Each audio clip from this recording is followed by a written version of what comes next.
The gross and the net market borrowings through dated securities during 24-25 are estimated at 14.01 lakh crore rupees and 11.63 lakh crore rupees respectively. Both will be less than that in 23-24. The fiscal consolidation path announced by me in 2021 has served our economy very well, and we aim to reach the deficit below 4.5% next year. The government is committed to staying the course. From 2026-27 onwards, our endeavour will be to keep the fiscal deficit each year such that the central government's debt will be on a declining path as percentage of GDP. I will now move to Part B.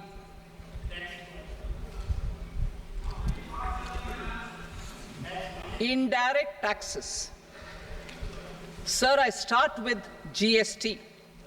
It has decreased tax incidence on the common man, reduced compliance burden and logistics cost for trade and industry, and enhanced revenues of the central and the state governments. It is a success of vast proportions. To multiply the benefits of GST, we will strive to further simplify and rationalize the tax structure and endeavour to expand it to the remaining sectors.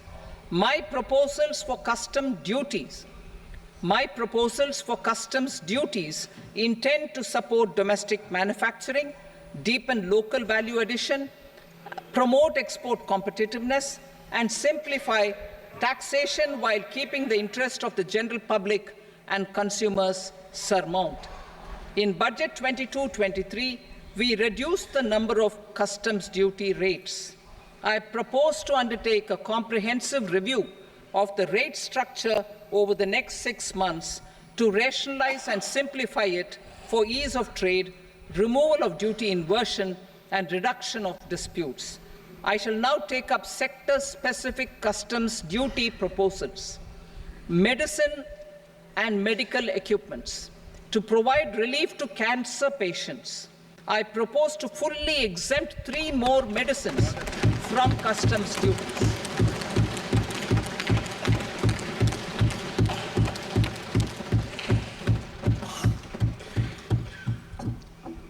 I also propose changes in the BCD on X-ray tubes and flat panel detectors for use in medical X-ray machines under the phased manufacturing program so as to synchronize them with the domestic capacity addition. Mobile phone and related parts. With a 3-fold increase in domestic production and almost a 100-fold jump in exports of mobile phones over the last 6 years, the Indian mobile industry has matured. In the interest of consumers, I now propose to reduce the BCD on mobile phone, mobile PCBA, and mobile charger to 15%. Critical minerals. Minerals such as lithium, copper, cobalt, and rare earth elements are critical for sectors like nuclear energy, renewable energy, space, defense, telecommunications, and high-tech electronics. I propose to fully exempt customs duties on 25 critical minerals and reduce BCD on 2 of them. This will provide a major fillip to the processing and refining of such minerals and help secure their availability for these strategic and important sectors. Solar energy. Energy transition is critical in the fight against climate change. To support energy transition, I propose to expand the list of exempted capital goods for use in the manufacture of solar cells and panels in the country. Further, in view of sufficient domestic manufacturing capacity of solar gas, glass, and tinned copper interconnect, I propose not to extend the exemption of custom duties provided to them. Marine products.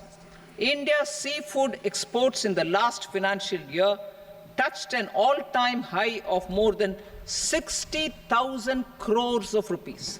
Frozen shrimp accounted for about two-thirds of these exports. To enhance their competitiveness, I propose to reduce BCD on certain broodstock, polychaete worms, shrimp, and fish feed to 5%. I also propose to exempt customs duty on various inputs for manufacture of shrimp and fish feed. Leather and textile. Similarly, to enhance the competitiveness of exports in the leather and textile sectors, I propose to reduce BCD on real down-filling material from duck or goose. I am also making additions to the list of exempted goods for manufacture of leather and textile garments, footwear, and other leather articles for export. To rectify inversion in duty, I propose to reduce BCD subject to conditions on methylene diphenyl diisocyanate MDI for manufacture of spandex yarn from 7.5 to 5%. Furthermore, the export duty structure on raw hides, skin, and leather is proposed to be simplified and rationalized. Precious metals. To enhance domestic value addition in gold and precious metal jewelry in the country, I propose to reduce customs duties on gold and silver to 6% and that of platinum to 6.4%. Other metals, steel and copper are important raw materials. To reduce their cost of production, I propose to remove the BCD on ferronickel and blister copper. I am also continuing with nil BCD on ferrous scrap and nickel cathode and concessional BCD of 2.5% on copper scrap. Electronics. To increase value addition in the domestic electronics industry, I propose to remove the BCD subject to conditions on oxygen-free copper for manufacture of resistors. I also propose to exempt certain parts for manufacture of connectors. Chemicals and petrochemicals. To support existing and new capacities in the pipeline, I propose to increase the BCD on ammonium nitrate from 7.5% to 10%. Plastics.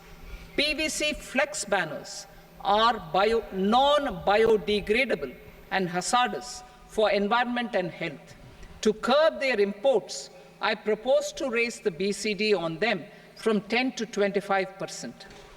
Telecommunication equipment. To incentivize domestic manufacturing, I propose to increase the BCD from 10 to 15% on PCBA of specified telecom equipment. Trade facilitation. To promote domestic aviation and boat and ship MRO, I propose to extend the period for export of goods imported for repairs from 6 months to 1 year. I'll read that again. To promote domestic aviation and boat and ship maintenance, repair and operations, I propose to extend the period for export of goods imported for repairs from 6 months to 1 year. In the same vein, I propose to extend the time limit for re-import of goods for repairs under warranty from 3 to 5 years. I now move to direct taxes. We will continue our efforts to simplify taxes, improve taxpayer services, provide tax certainty, and reduce litigation while enhancing revenues for funding the development and welfare schemes of the government. It has been our endeavor to simplify taxation. We have taken a number of measures in the last few years, including introduction of simplified tax regimes without exemptions and deductions for corporate tax and for personal income tax. This has been appreciated by taxpayers. 58% of corporate tax came from the simplified tax regime in the financial year 22-23. Similarly, as per data available till now, for the last fiscal, more than 2/3 have availed the new personal income tax regime. Comprehensive review of the Income Tax Act. I am now announcing a comprehensive review of the Income Tax Act 1961. The purpose is to make the Act concise, lucid, easy to read and understand. This will reduce disputes and litigation, thereby providing tax certainty to the taxpayers. I will also bring down the demand embroiled in litigation. It is proposed to be completed in 6 months. A beginning is being made in the Finance Bill by simplifying the tax regime for charities, TDS rate structures, provisions of reassessment and such provisions, and capital gains taxation. Simplification for charities and TDS. Two tax exemption regimes. The two tax exemption regimes for charities are proposed to be merged into one. The 5% TDS rate on many payments is being merged into the 2% TDS rate, and the 20% TDS rate on repurchase of units by mutual funds or UTI is being withdrawn. TDS rate on e-commerce operators is proposed to be reduced from 1 to 0.1%. Moreover, credit of TCS is proposed to be given in the TDS to be deducted on salary. Further, I propose to decriminalize delay for payment of TDS up to the due date of filing statement for the same. I also plan to provide a standard operating procedure for TDS defaults and simplify and rationalize the compounding guidelines for such defaults. Simplification of reassessment. I propose to thoroughly simplify the provisions for reopening and reassessment. An assessment hereinafter can be reopened beyond 3 years from the end of the assessment year only if the escaped income is 50 lakh rupees or more, up to a maximum period of 5 years from the end of the assessment year. Even in such cases, a time limit of 6 years before the year of the search, as against the existing time limit of 10 years, is being proposed. This will reduce tax uncertainty and disputes. Simplification and rationalization of capital gains. Capital gains taxation is also proposed to be hugely simplified. Short-term gains on certain financial assets shall henceforth attract a tax rate of 20%, while that on all other financial assets and all non-financial assets shall continue to attract the applicable tax rate. Long-term gains on all financial and non-financial assets, on the other hand, will attract a tax rate of 12.5%. For the benefit of the lower and the middle income classes, I propose to increase the limit of exemption of capital gains on certain financial assets to 1.25 lakh rupees per year. Listed financial assets held for more than a year will be classified as long-term, while unlisted financial assets and all non-financial assets will have to be held for at least 2 years to be classified as long-term. Unlisted bonds and debentures, debt mutual funds, and market-linked debentures, irrespective of holding period, however, will attract tax on capital gains at applicable rates. Taxpayer services. All the major taxpayer services under GST and most services under customs and income tax have been digitalized. all remaining services of customs and income tax, including rectification and order-giving effect to appellate orders, shall be digitalized and made paperless over the next 2 years. Litigation and appeals. While our concerted efforts to reduce pendency of appeals at various appellate fora are beginning to show good results, it will continue to engage our highest attention. To dispose of the backlog of first appeals, I plan to deploy more officers to hear and decide such appeals, especially those with large tax effect. For resolution of certain income tax disputes pending in appeal, I am also proposing Vivad Se Vishwas Scheme 2024. Further, I propose to increase monetary limits for filing appeals related to direct taxes, excise, and service tax in the tax tribunals, high courts, and Supreme Court to 60 lakh rupees, 2 crore rupees, and 5 crore respectively, with a view to reduce litigation and provide certainty in international taxation. We will expand the scope of safe harbor rules and make them more attractive. We will also streamline the transfer pricing assessment procedure. Employment and investment. I have a few proposals to promote investment and foster employment. First of all, to bolster the Indian startup ecosystem, boost the entrepreneurial spirit, and to support innovation, I propose to abolish the so-called angel tax for all classes of investors.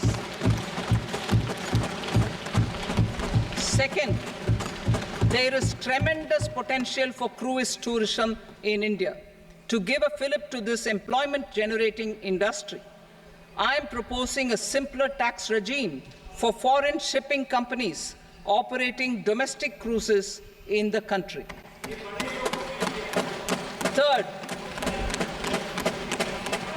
India is a world leader in the diamond cutting and polishing industry, which employs a large number of skilled workers. To further promote the development of this sector, we would provide for safe harbor rates for foreign mining companies selling raw diamonds in the country. Fourth, to attract foreign capital for our development needs, I propose to reduce the corporate tax rate on foreign companies from 40 to 35%. Deepening the tax base. I have a couple of proposals for deepening the tax base.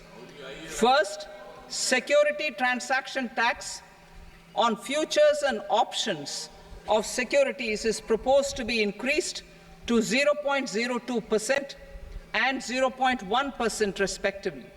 Second, for reasons of equity, I propose to tax income received on buyback of shares in the hands of recipients.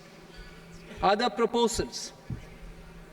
To improve social security benefits, deduction of expenditure by employers towards NPS is proposed to be increased from 10 to 14% of the employee's salary.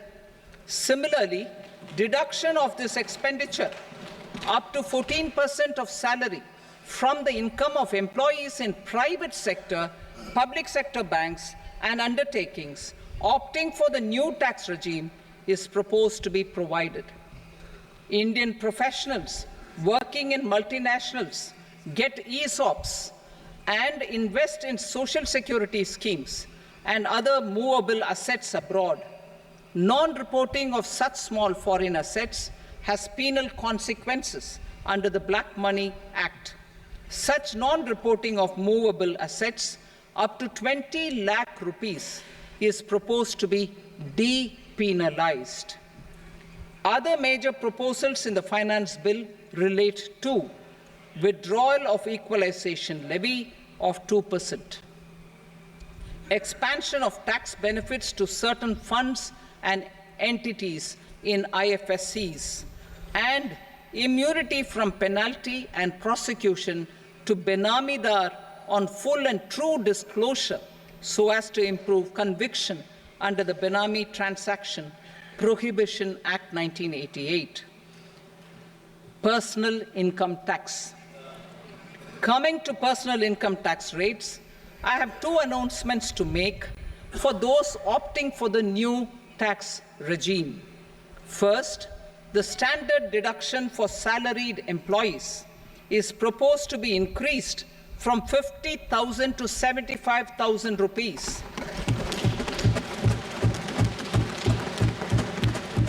Similarly, deduction on family pension for pensioners is proposed to be enhanced from 15,000 to 25,000 rupees. This will provide relief to about 4 crore salaried individuals and pensioners.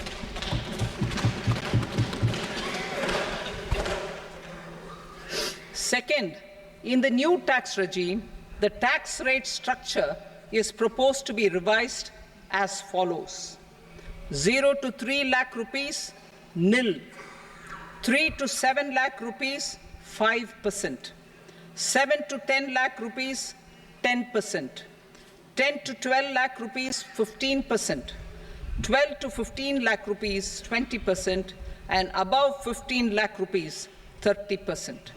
As a result of these changes, a salaried employee in the new tax regime stands to save up to 17,500 rupees in income tax.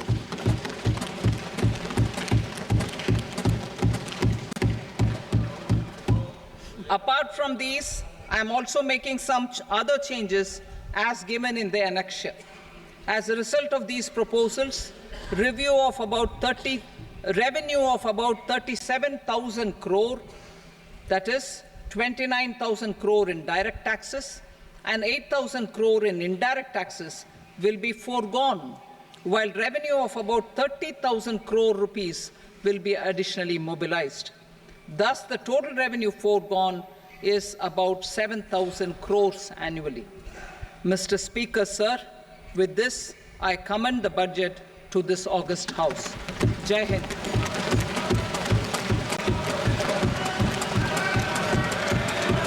Item number 2. Item number 2.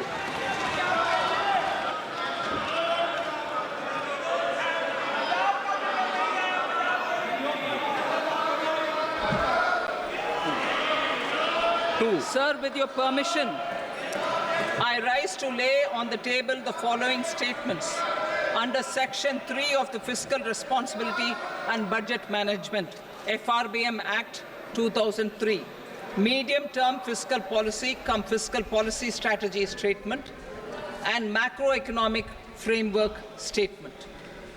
Item number 3.